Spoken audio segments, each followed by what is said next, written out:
ఒక richest man అమెరికాలో ఇలా చెప్పాడు, మీరు మంకీస్ ముందు బనానాస్ అండ్ మనీ రెండూ ఉంచితే ఆ మంకీస్ బనానాస్నే ఎంచుకుంటాయి. ఎందుకంటే ఆ డబ్బుతో చాలా బనానాస్ని కొనవచ్చు అని ఆ మంకీస్కి తెలియదు. ఇన్ఫ్యాక్ట్ మీరు బిజినెస్లో జాబ్ని ఆఫర్ చేస్తే జనాలు జాబ్ని చేయడానికి చూస్ చేసుకుంటారు.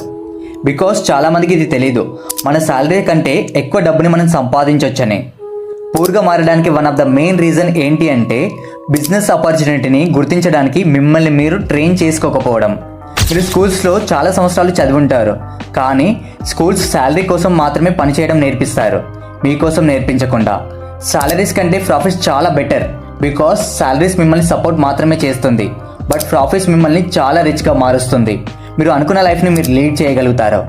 మీ ఒపీనియన్ ఏంటో కామెంట్ చేయండి. మీరు ఒకవేళ ద వర్షన్ ఆఫ్ యూ పేజీని ఫాలో అవ్వకపోతే మీరు మళ్ళీ నన్ను చూడలేరు. అందుకే ఇప్పుడే